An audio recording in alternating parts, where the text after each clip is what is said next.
How do psychiatric drugs really work?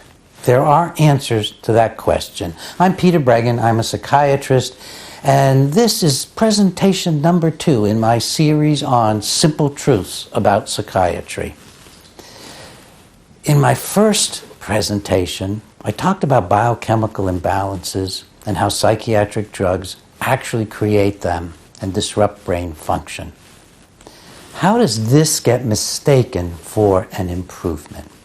Well, if you look at your head, in profile maybe, you'll see that it's not flat like the heads of apes. It's not flat like my dog's head.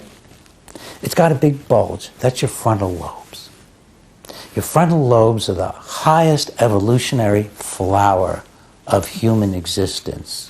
It's what makes us what we call human beings. It's the seat of civilization. It's what's required for us to feel like we are persons and identities. And above all else, it's for our social relationships.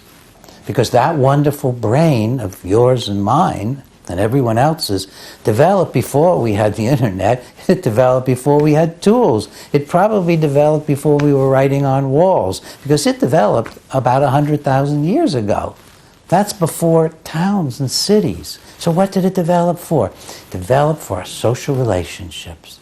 And our social relationships are so complicated and subtle and marvelous and at times destructive as human beings that it took all of our brains to become who we are as persons, social beings.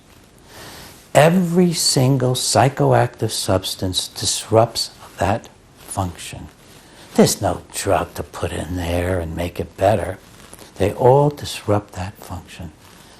So why do we think that they're helping?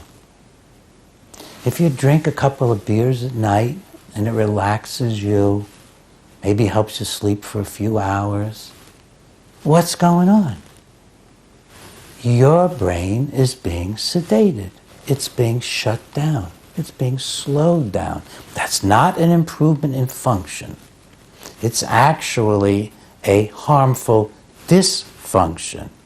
For example, if you all of a sudden had to do something important, if I'm a psychiatrist, as I am, and I'm going to answer the phone and I have a distressed patient, do I want to have 2 beers under the belt?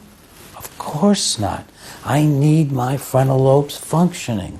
And I hope my patients' frontal lobes are functioning, which is, by the way, why I don't start people on psychiatric drugs. Any psychoactive substance, alcohol, marijuana, any psychiatric substance, marijuana, alcohol, Prozac, Abilify, lithium, Ritalin, Adderall, it doesn't matter what the substance is. It's impairing that function. Well, why does it seem like it's helping? We already saw that it might seem like it's helping if you want less function at night and you just want to have yourself pressured to go to sleep. It's an abnormal state, pushed into sleep by a sedative. Well, basically, all psychiatric drugs take the edge off your frontal lobe function, off of your caring, your thinking, your feeling. And that's the primary effect that most of them have, that people seek. We have less pain. It's an anesthesia of the brain, and hence the spirit or soul. All psychoactive substances tend to do that. They do that in somewhat different ways, but that's what they do. They suppress or disable brain function. In my books and articles, I call that the brain-disabling principles of psychiatric treatment. The brain-disabling principle of psychiatric treatment. Well, I've talked about sedation. If you take a benzodiazepine like a Xanax or Klonopin or Ciarax or Ativan, it's having an alcohol-like effect. It, in fact, is jacking up a system called GABA, which is an overall suppressant system in the brain. And if you took enough of a benzo, you could actually undergo anesthesia without anything else. Most anesthetics are related to the benzos. All right, that will reduce your anxiety for a time, but it's not actually specifically affecting your anxiety. it's suppressing your higher brain functions, of which anxiety is one. It's also going to be suppressing some of your cognitive function, some of your memory function, your overall brain function. Let's say you're taking, and I hope you're not, Abilify or Seroquel or Risperdal or Zyprexa, one of the so-called antipsychotic drugs. Well, there's nothing antipsychotic about them. We don't know how to pluck psychosis out of the brain. These drugs block a specific neuronal pathway. They block dopamine, which is the main pathway to guess where? Your frontal lobes. So you're getting a chemical lobotomy when you take these drugs. And that produces, probably most impactfully, apathy, indifference, not caring, not being involved with yourself. So patients who are hearing hallucinations, they don't go away when they take one of these drugs. They just don't care so much about them. But that same poor soul isn't caring as much about his wife or his children or her husband or even rooting for the ball team or religion or the outdoors or anything. It's a generalized apathy and indifference. The same thing produced by surgical lobotomy, which cuts the same pathways.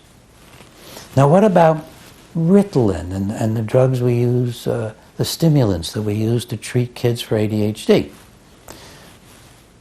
We'll talk about ADHD and whether it exists at another time. But we know exactly how these stimulants work because there are lots of animal studies showing that stimulant drugs cause animals to, again, be crushed in their spontaneous behavior. You can actually measure in an animal that, like a chimpanzee, it won't explore as much, it won't run around as much, it won't groom as much, it won't hug as much, it won't kiss as much, it won't fight as much, because there's a suppression of spontaneous behavior. And because of an effect on the basal ganglia, there's an increase in compulsive behavior. So there's an increase in compulsive behavior. Well, if you take this animal and put him in a cage, he looks like a much happier animal because he's not trying to escape, he's not trying to do anything, and he's doing compulsive stuff like chew on the bars or pick on his skin. That's what we do with our children in our classrooms. We turn them into good caged animals by giving them a drug that disables their brain by suppressing spontaneous behavior and causing obsessive behavior. So they might copy real hard from the board, but they're not learning anything more. It's going to be a special Simple Truths about Psychiatry to talk more about stimulant drugs and ADHD. But what I want to leave you with now is that if you're getting an effect from a psychiatric drug, it's a disabling effect. It may have even started with euphoria, because that's another thing that can happen when you hurt the brain. You can get apathy and indifference, you can get sedation, but you can get a temporary high. And many patients who just continue for their lives searching for that high again to feel better than ever on a psychiatric drug. That's usually the newer antidepressants, the SSRIs, like Prozac and Celexa and Zoloft and so on. And in fact, if a patient goes into a doctor's office and says, I'm feeling better than I ever had these first couple of weeks on Prozac, the best I've ever had, that's not a good sign. I mean, think about it. Is that good? That you've taken a drug and now you're reporting you feel better than ever than your whole life? You're not saying, I'm closer to my wife and children or my husband, I've been more creative, I've finally, dealing with work in a more responsible fashion, I've given up drinking, I've really taken responsibility for my life. No, you're saying, I'm feeling better for the first time in my life due to the drug. It's actually a very bad sign. It often is the first stages of mania, which is frequently caused by these psychiatric drugs. So don't be fooled. As I said in Simple Truths About Psychiatry #1, drugs aren't correcting a biochemical imbalance. And now, really want to let you know, they only work by making you less than you really are.